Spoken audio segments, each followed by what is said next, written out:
Hi, I'm Metta Spencer, and today is a real wonderful day for me. I get to talk to a dear, dear old friend. I shouldn't say the word old friend because she's not so old. We are both old, sort of, but I mean a long-term friend because we were in graduate school together. And this Wow. is Arlie Hochschild, who has been a very dear person in my life for many years. And I would say we just don't get to see each other so much because we've each been engrossed in doing work that doesn't totally overlap, although it's so consistent, compatible and so on. So this is Arlie Hochschild, and I want to introduce you to her because I get the jump on it. She has a new book coming out, and I kind of get a scoop because I get to talk to her before it's released. Although I got a copy yesterday, a digital copy, which I've been reading, and I haven't quite finished it, and I've had to do a lot of skimming to get this far. But I'm at the end where we're talking about the implications of this for the upcoming election in the US. So let's start off by looking at the transition, Arlie, between your previous book, which I think was 8 years ago, called Strangers in Their Own Land, where you were explaining the Tea Party people in Louisiana that you lived with. You went down there and hung out with them and lived with a lot of these people. And you described beautifully the way they managed to put, the politics of the fact that the way they would vote wasn't necessarily consistent with their own interests. Why would people vote in ways that contradict their own material advantage? Well, to a large extent, it seemed that they had other issues that were important. And you didn't use the word pride so much as I recall in that previous book. But now I think you've taken the notion that it's their social status that is important in society. And when that is taken away or lost, that people have to come to terms or manage the loss of pride and dignity and prestige that they feel they were entitled to and in previous times would have actually enjoyed. So the analysis that you did in Strangers in Their Own Land, I think you've elaborated with this new book in describing, I don't know whether to call them neo-Nazis, because some of them are, but most of them are just Trumpists, I guess, now. Although you've been there living more or less off and on with these people in Appalachia in Kentucky to get to know them. And boy, you have a wonderful book. The description of these people, you managed to make them likable, or at least I wouldn't want to go do what you did, but I can see how you could even enjoy it.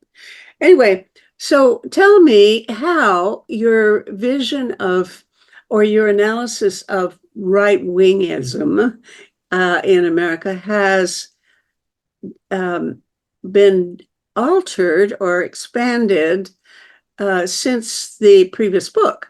In what way would you say that your description of the inhabitants of, what is it, Pikeville, Kentucky, are that your characterization is a little different, or is it completely identical to the description you gave of the Louisiana Tea Party people 8 years ago?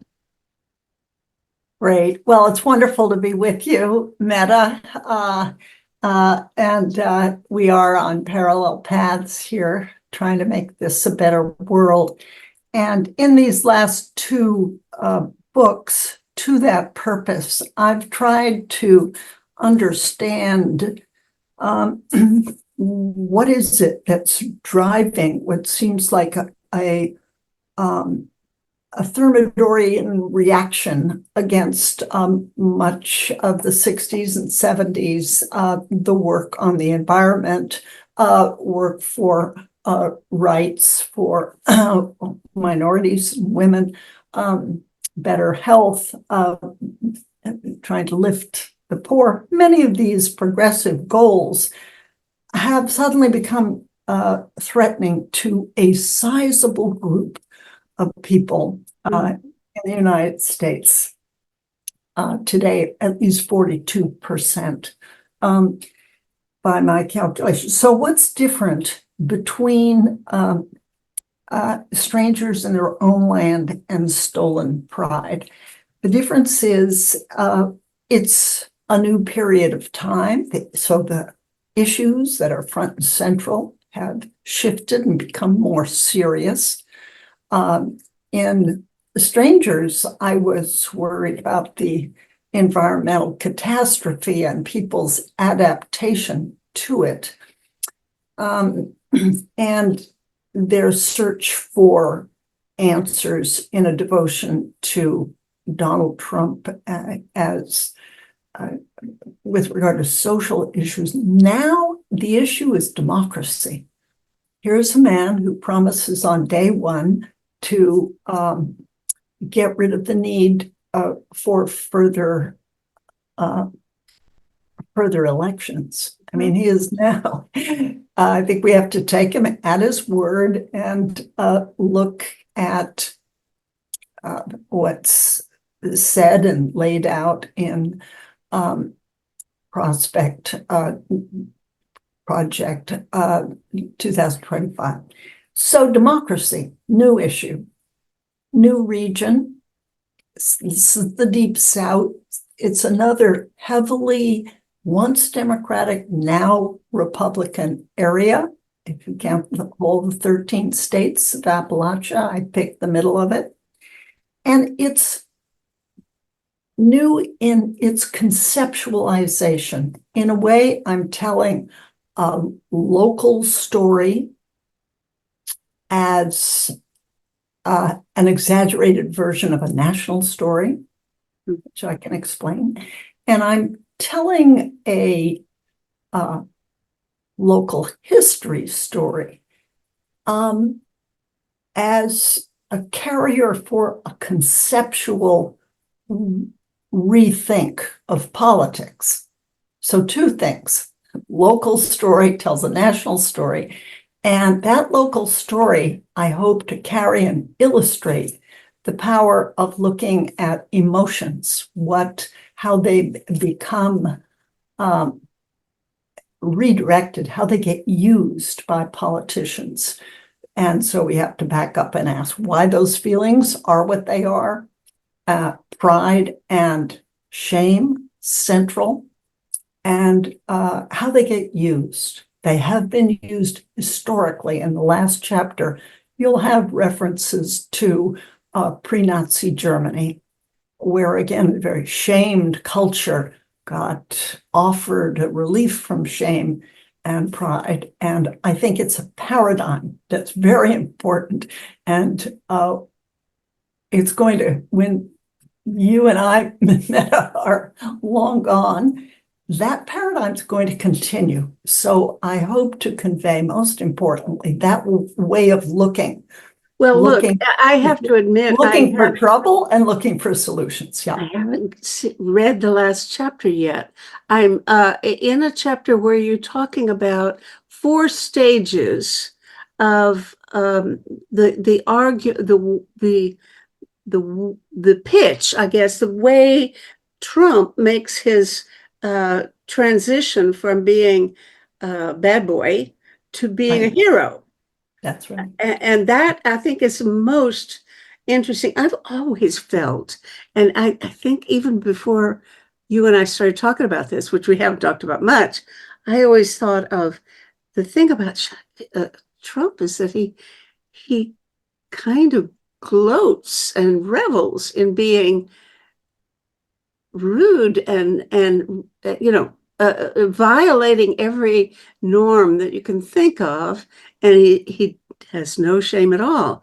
And somehow the idea that this becomes an attractive thing to people, that people admire or like him, That's because right. he's standing up for something that they can't do. They can't defend their own rudeness and their own hidden sexism and racism and stuff. They can't display it, but he does it with pride. That's right. I call it in the book Bad Boy Pride.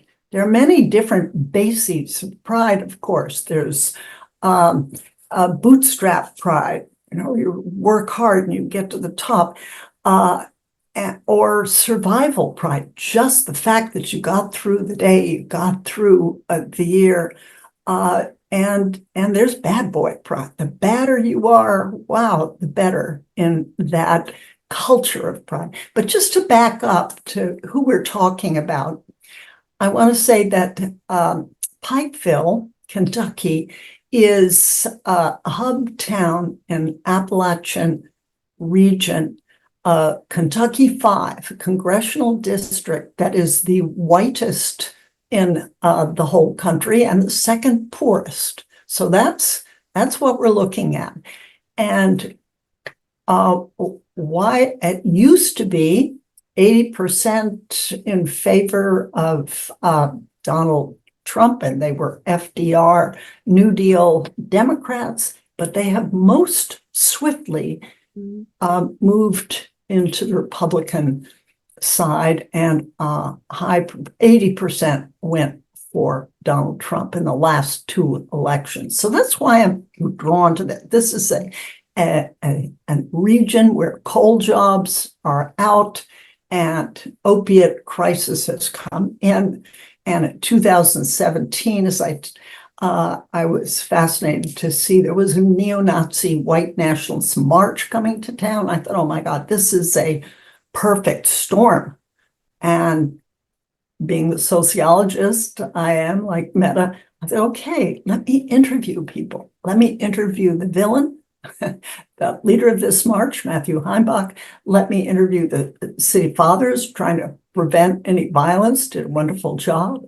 Let me interview the potential victims, a Black, there was a Holocaust survivor, and an imam that ran a little mosque in this district.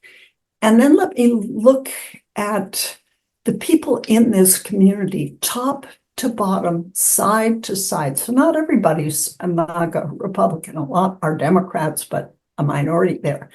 So that's what this is based on. But what I want to do is to kind of, while I'm telling that story, tell the story of what do we see when we look at feelings? And I'm looking at the feeling. Of course, when you're looking at that situation, there are many feelings, a feeling of sadness and loss. The community has gone downhill.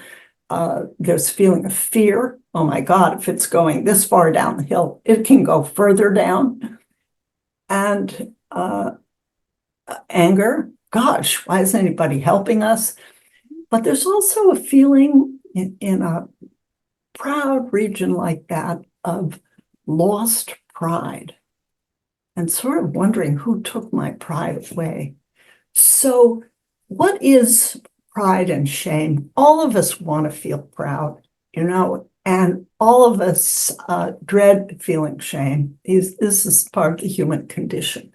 And in a way, pride is the skin of the self. It's what we feel about how we think others see us. It's not guilt, where it's your own evaluation of your actions that you're in response to. This is your reaction to how you feel other people see you. And we all are aware of that. And so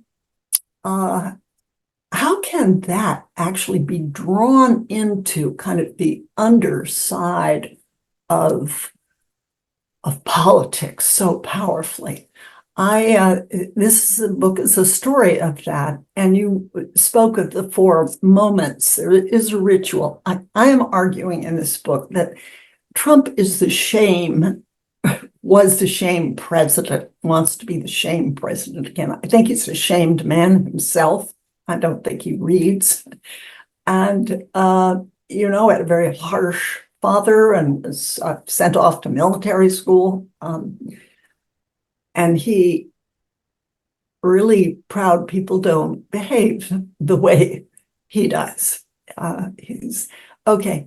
So he's a shamed person, but he happens to have forged as a charismatic leader among people who are looking for a charismatic leader, a kind of shame alliance.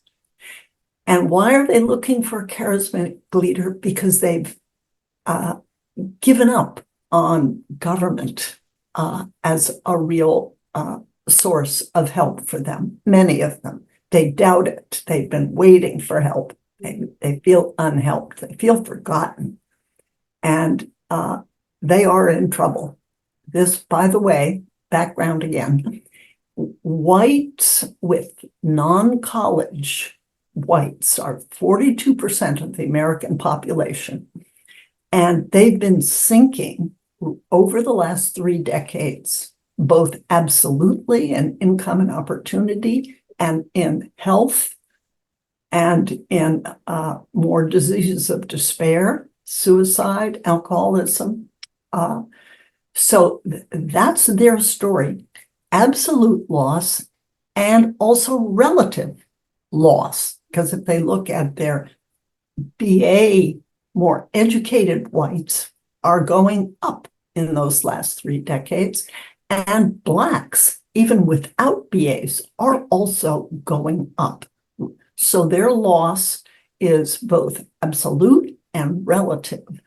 And it's taking a form of, I think, loss, absolute loss. You've lost your coal job and you have to go to Cincinnati and leave the community, try and find another job, not paying as much. And there's a whole social logic to that downward mobility, disrupted families, high divorce, foster care up, and vulnerability to drugs. So that is their loss. And somehow, not just loss of what they had, but a devaluation of what they knew and took pride in. So this is the economic, what I'm calling the material economy. That's the story there, loss.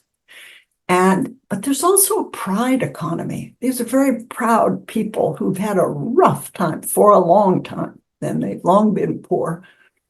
Were kind of shoved out of Europe, many Scots-Irish background, and came to Appalachia. It's a tough environment. So they're very proud to have, and of their resilience and capacity to keep going.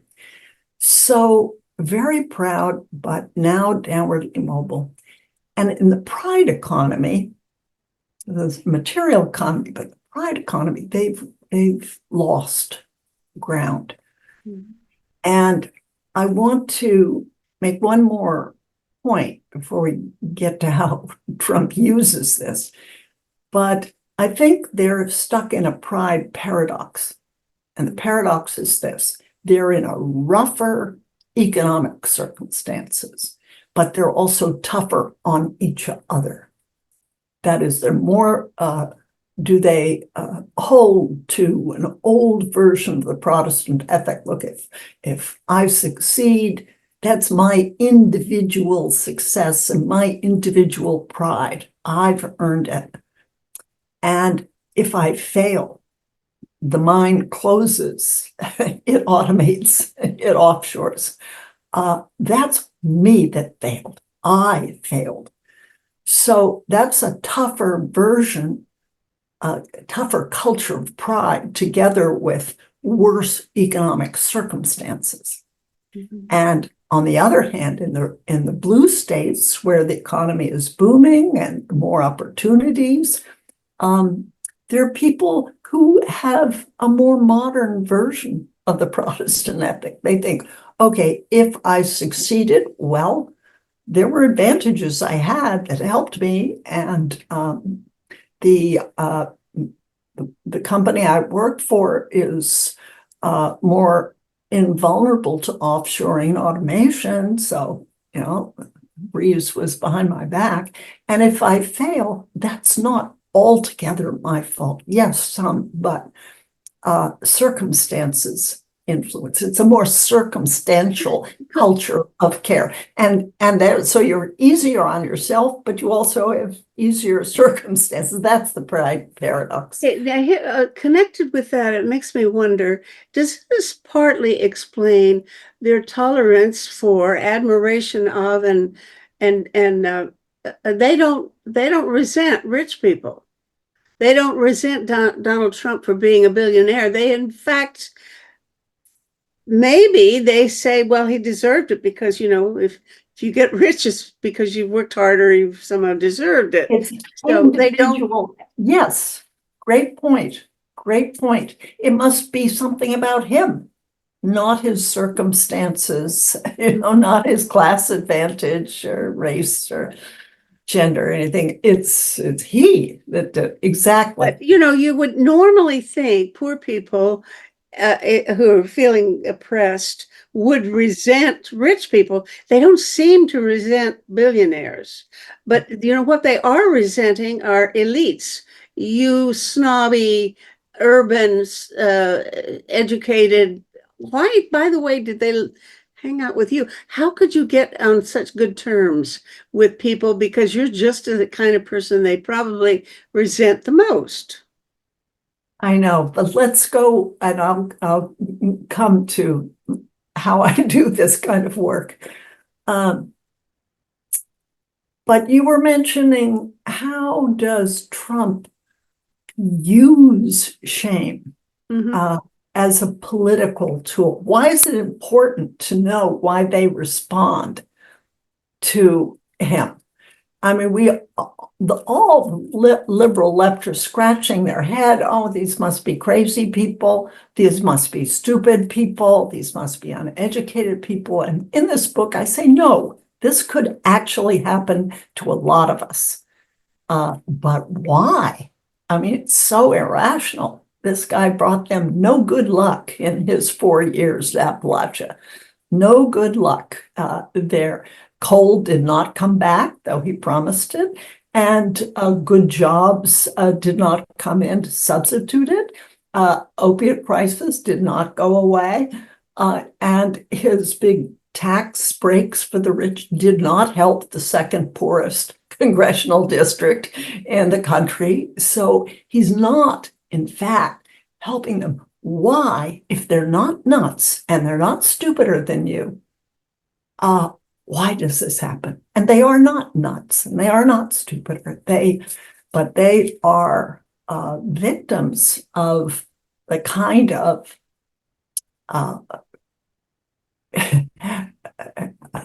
syndrome, of shame syndrome that I describe in this book. This is my belief.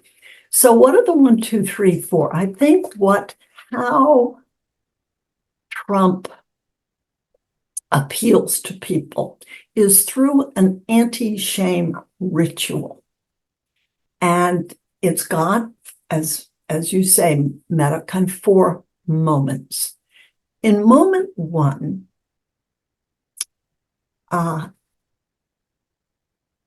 he says something transgressive. Immigrants are poisoning the blood of America. Okay. Or this judge cannot be fair because he has immigrant background. Okay. He'll say something transgressive. Or he gropes a woman on an airplane. And then he'll say, that's fine. That would be the transgression. Yeah. And moment 2, the punditry shames Donald Trump. You can't say that. You're an American, you're a president. This is an immigrant society. That's a terrible thing to say. You're dishonoring people. No, bad. So that's moment 2. Moment 3, Trump positions himself as the victim of the punditry's shaming. Okay, so, look at what they do. They're talking terrible things about me. I am suffering from the elites' shaming. And this is difficult. I'm suffering for you.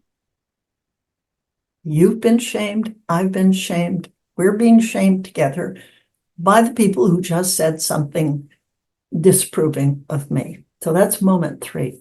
Yeah, but there's another thing. You can't do it.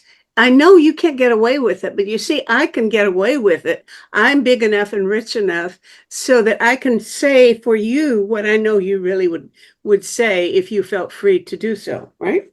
Exactly. That's a great point.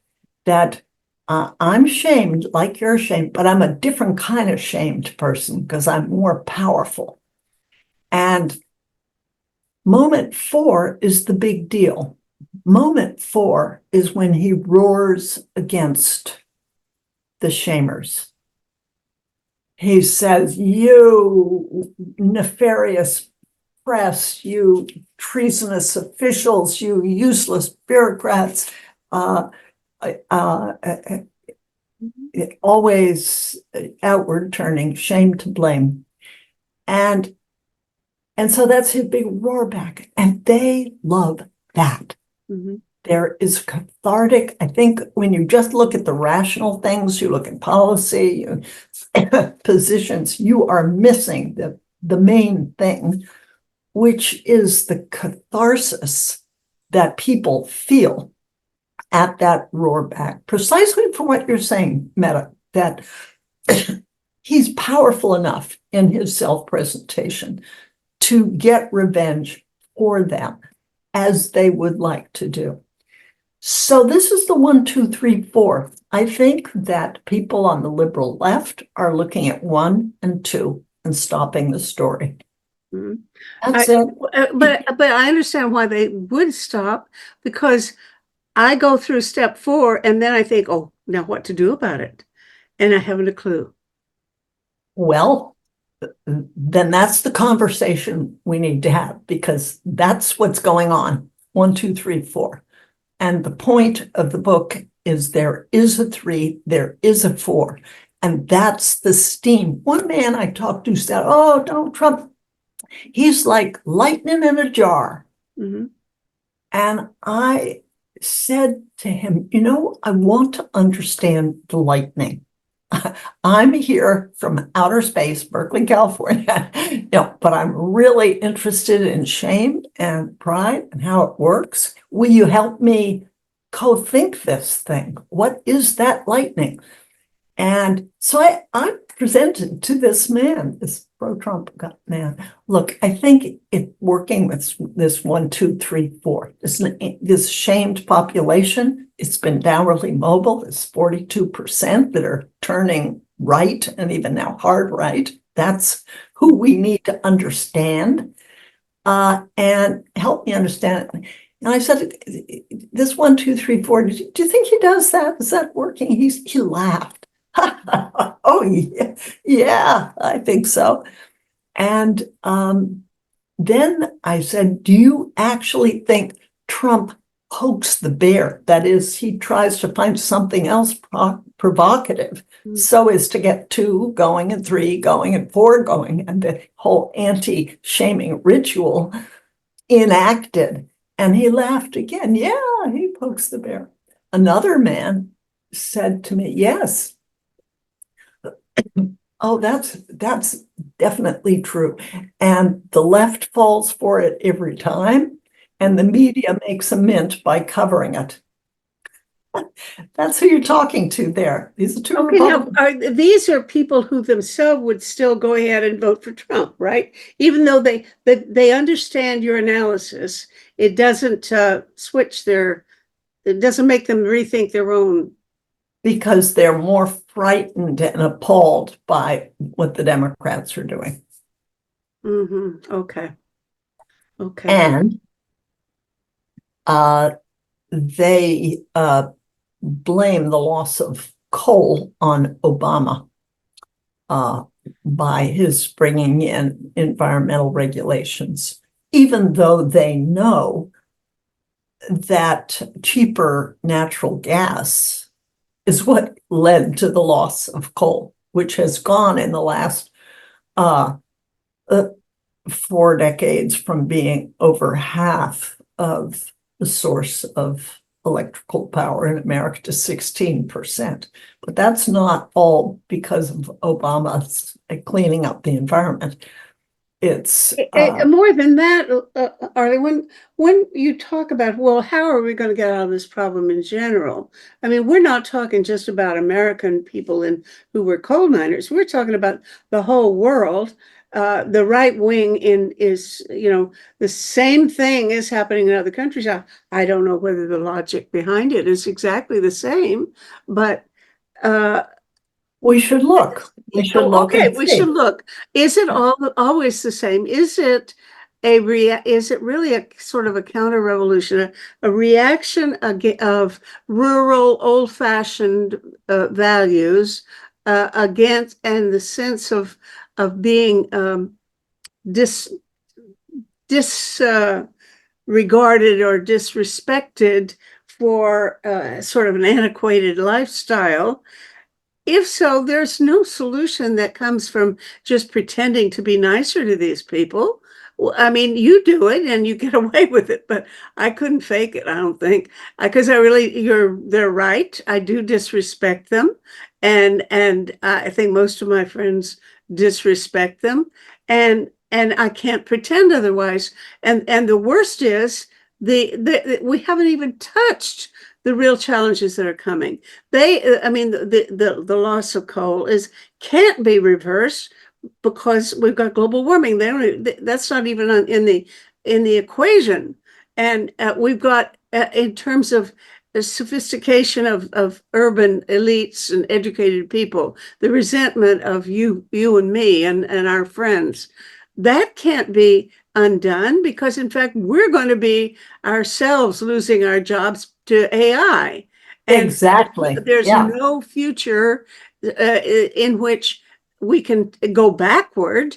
In terms of culture, if anything, our culture, yours and mine, will itself be similar to we'll be resenting these smart ass machines that are so much better than we are. And You've so there's no anticipated my solution, last honey. chapter. You haven't read it, but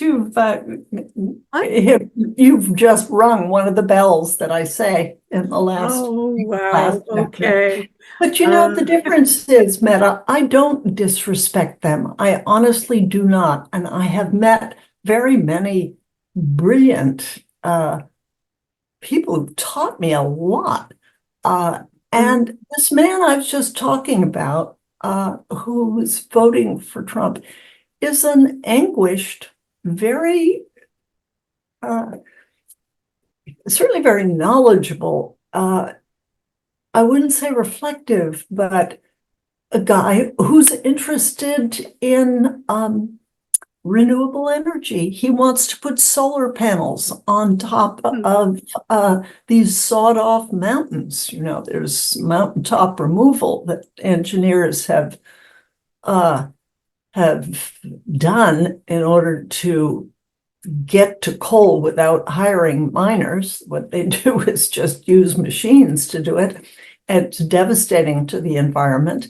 And he's come around. He's not anti renewables. In fact, he's got an application in to one of the Biden build back better funds, and that's what he would like to do. So I don't believe in giving up on people like that.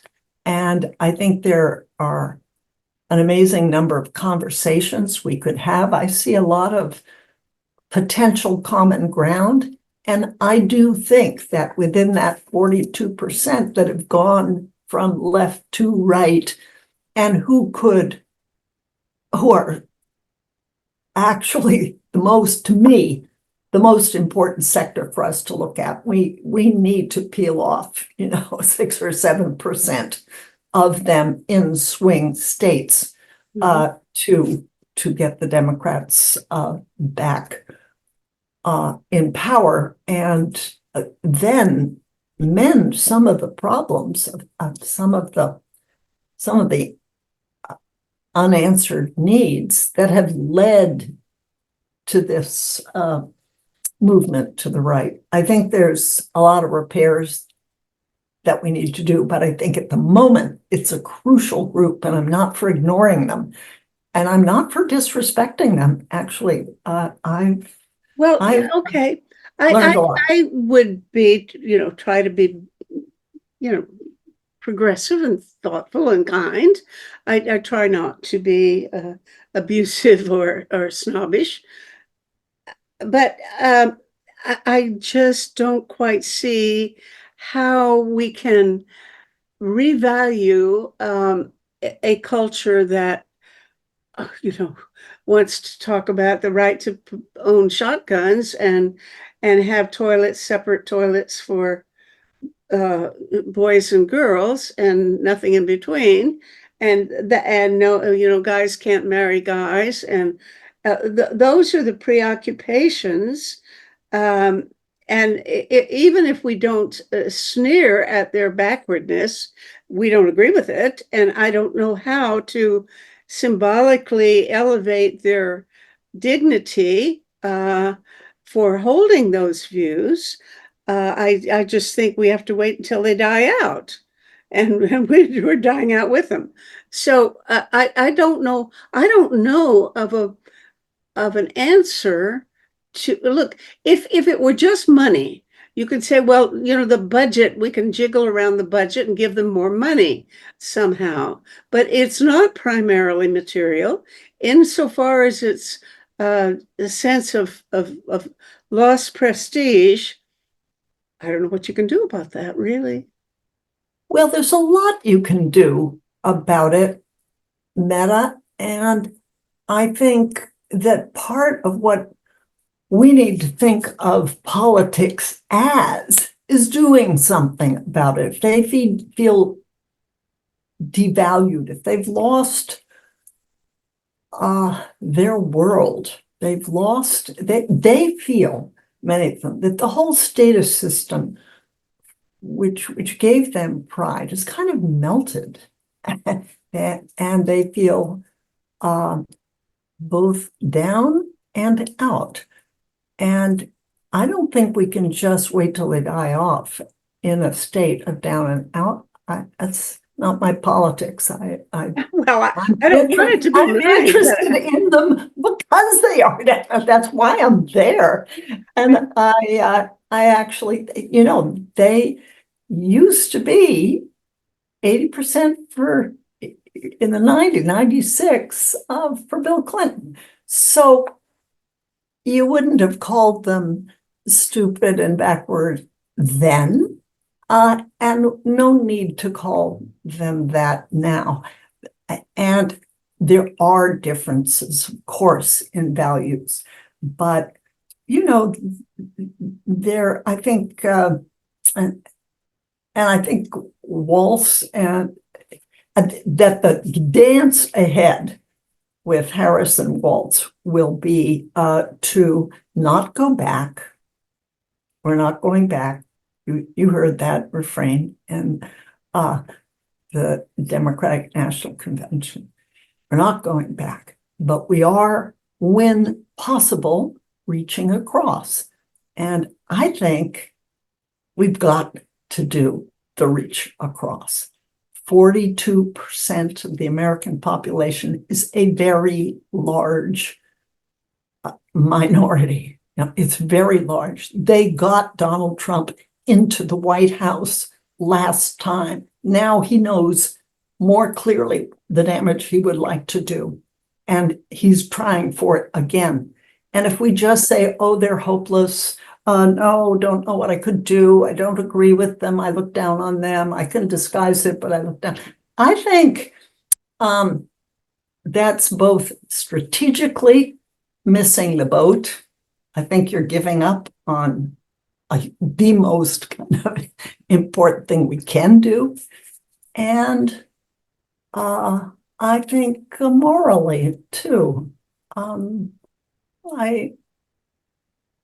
It doesn't feel good to look down on people. Yes. I agree. I'm just confessing my sins, and my sins include pride of accomplishing some things that those people haven't. And just logically, I don't go around gloating, and I think I'm decent to people with whom Yes. I try to be. But Yes, I think they sense the truth, which is, yeah, in any hierarchy, if you got some people who are succeeding, you're going to have some people who are losing. And that is, the one thing that Donald Trump will never be is a loser. And so that's important. Now, the answer that you're giving is the right answer. If everybody made all the kind of effort that you do to be as open and generous, warm-hearted, and as you are, then I think they'd come around. As a matter of fact, it makes me wonder whether, you don't talk about how they asked, what questions they asked you, how they felt about you. You talk about them, but your being there has to have had an impact on the people that you interviewed. And there's nothing that could be done better for Pikesville, Kentucky, than to send about 100 more Arlie Oakshills to live there and hang out with them and take this guy Matthew to lunch, which you've done a number of times. This Nazi guy, by the way, how you say he changed? I'm not quite sure how he changed. Did you have anything to do with it? Are you sure that your presence didn't contaminate the results of your study? I'm not sure. Adam says, look, now he's not a Nazi anymore. You pulled him to the, to the angelic side. No, I think and in the book, there's another explanation for his conversion, but it points to a strange crossing of lines that is the book is structured around. The guy who's the villain in the piece at the beginning of the story, neo-Nazi, racist guy, violent. He gradually, now he's thinking about getting a nursing degree, and he's renounced many of his beliefs, but not all of the beliefs. It's kind of not an entire conversion, but he's softened, certainly. Meanwhile, Donald Trump, who started with notes of, proud again, proud again, proud again, which turned into shaming you again, and pointing his finger at the deep state and all migrants, going to lock them up, and he's inviting neo-Nazis to have dinner with him at Mar-a-Lago. So while the villain at the beginning of the story gets softer, the quote hero to many of them becomes more villainous. And people, in a way, the people I came to know are not as extreme as Donald Trump, but they haven't moved either. They're still going to vote for him. Less enthusiastically now, but they are frightened that the other side, the Democrats, will be elevating every other social group but them. And their view is that, well, the Democrats say they're for diversity, but the one social group they can't accept are poor whites. There's a prejudice against poor whites. Mhm. And so if that's the party of the prejudice against poor whites, and I'm poor white, I'm not going to go for it. So from their point of view, there's that is their point of view. We have to learn to talk to them across our differences, understanding their point of view, and finding that we actually don't even agree on what we disagree on. That's another whole set of findings in this book. It turns out, first of all, that liberal Democrats are far more likely to cut off a conversation with a person they see they disagree with than are conservative Republicans. Really? And whites are more likely to cut it off than blacks are. So we're not great at reaching across. It's also true that left and right each misunderstand the positions of the guy on the other side, but people on the left misunderstand it more. That is, they misjudge the positions of their adversary more than Republicans misjudge the positions of their adversary. And that, even worse, education does not reduce that fact. That is, Democrats who are highly educated are no better at judging what the other guys think than are uneducated Democrats. Well, So there are a okay, series of hard facts there that this no, book it's is not hard. It's trying you to- describe me. I've told you, I've confessed that that's exactly my problem, and I don't see a way to get around it. You know, that's life. That unfortunately, I don't. You say it's a moral flaw. I'll agree it's a moral I flaw, never but said that. I don't know how to fix it. And well, I think we can all change. no, well, I'm not so sure. But I also think I want to know, didn't those people want to know about your opinion? And don't you think when they talked to you about your views, and I suppose you answered them and told them what you believe if they asked you, and you were so nice to them that probably you say they're still going to vote for Trump. So you've been still in touch with them since you've written the book and you're in contact with them and you know that you haven't changed their politics yet. I'm surprised because I would think if anything is going to work, it's exactly what you do is just be nice to people. And maybe I'm not nice enough and I'll try harder, but I'm telling you, it's built into the hierarchy. If you're going to have a hierarchy, it's going to be somebody's going to be aware of it. What do you mean by being nice?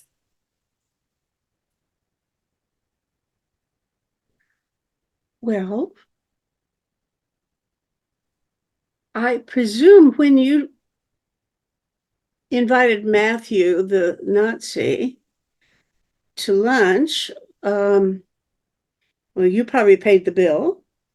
And you invited him and made it clear to him that you were not going to jump all over him and accuse him of anything, and that you tried to understand his point of view, and you were trying not to judge him, something like that. That's what I mean by being nice.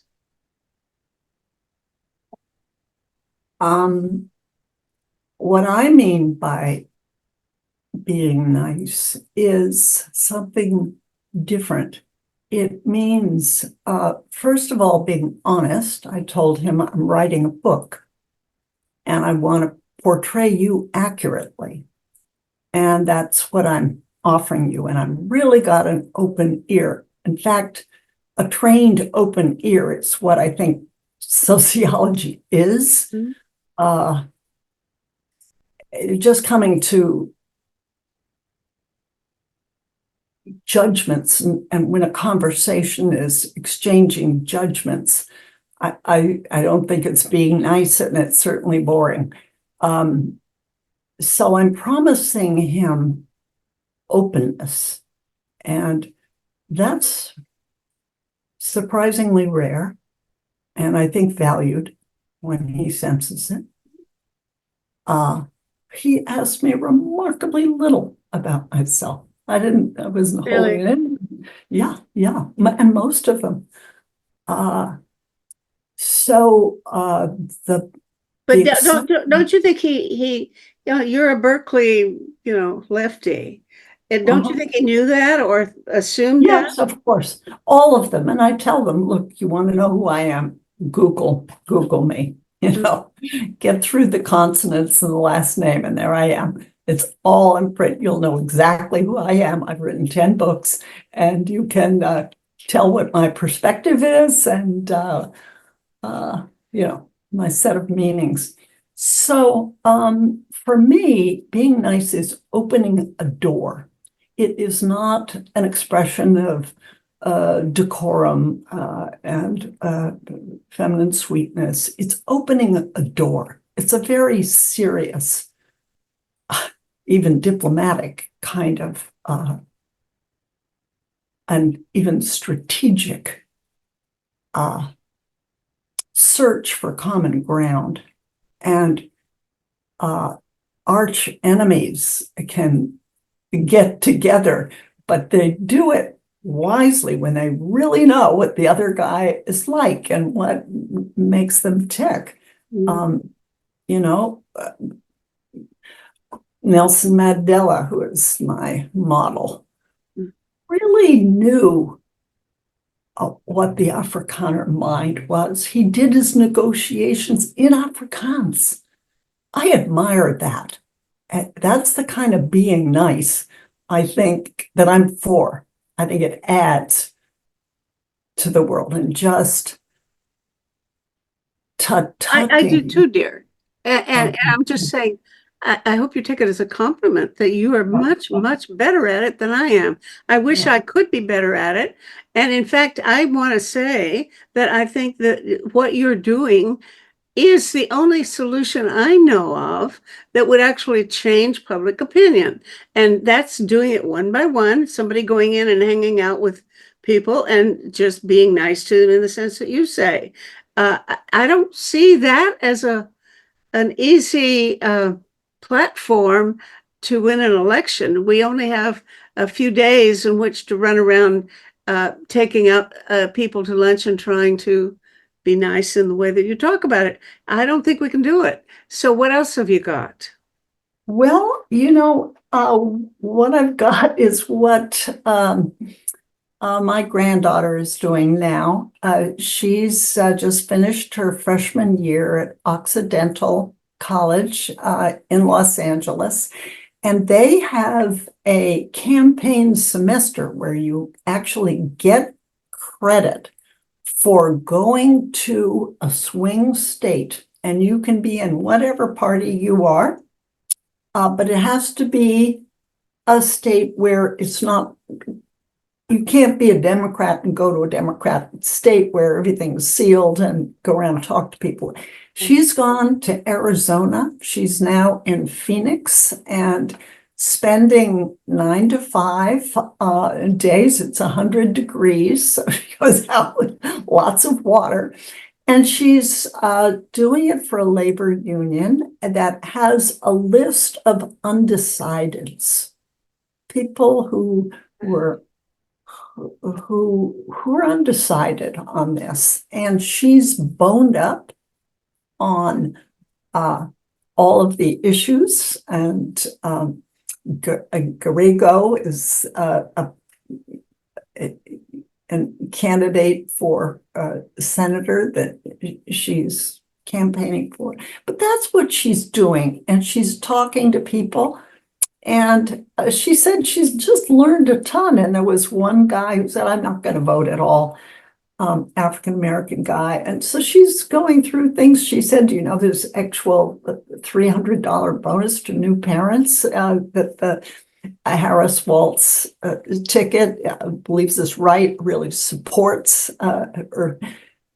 new parents. And he said, no, I had no idea. And he actually, she told me yesterday, she was so thrilled. He said, look, I see you've worked so hard to know the substance of these issues, and you're telling me, and I'm going to vote, not because they're great, I don't know if they are, but because you put this much time into coming to talk to me.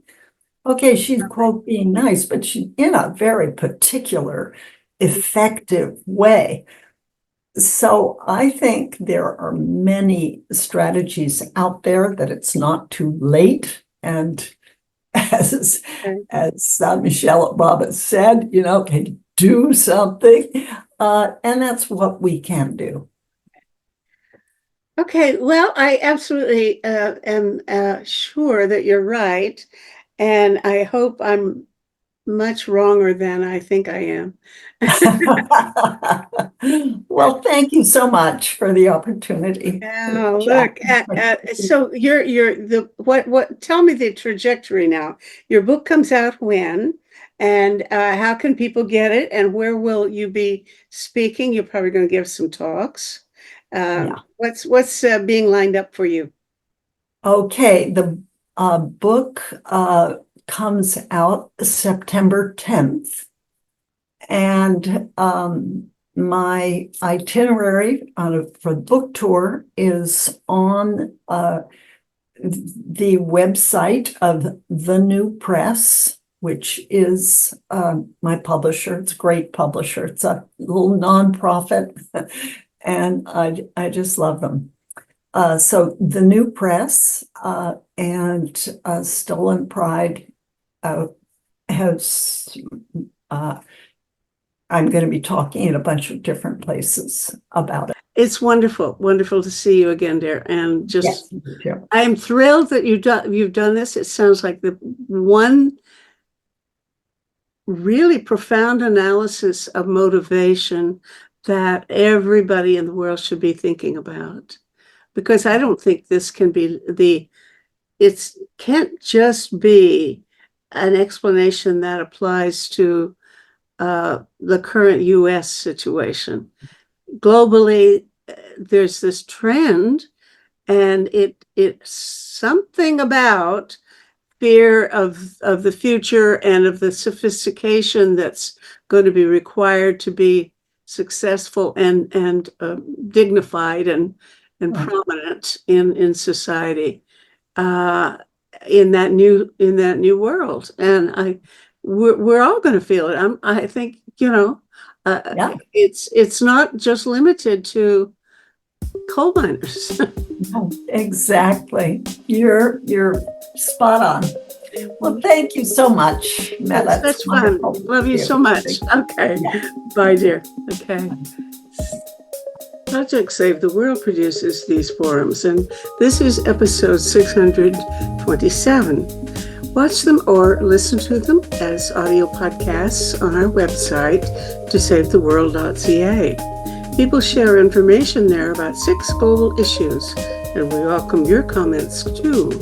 To find a particular talk show, check the scroll list on the home page or use the search bar. Project Save the World also produces a quarterly online publication, Peace Magazine, which now serves as a free of charge newsletter to help mobilize knowledge about 6 global threats to humankind. We currently email the magazine as a PDF or link to any interested organization in the world that works to prevent a global catastrophe involving war and weapons, global warming, famine, pandemics, radioactive contamination, or cyber risks. Just email us at office@peacemagazine.org and we'll add your group's email address without charge to our list. For individual subscriptions at $20 Canadian per year, go to pressreader.com on your browser and search for Peace Magazine.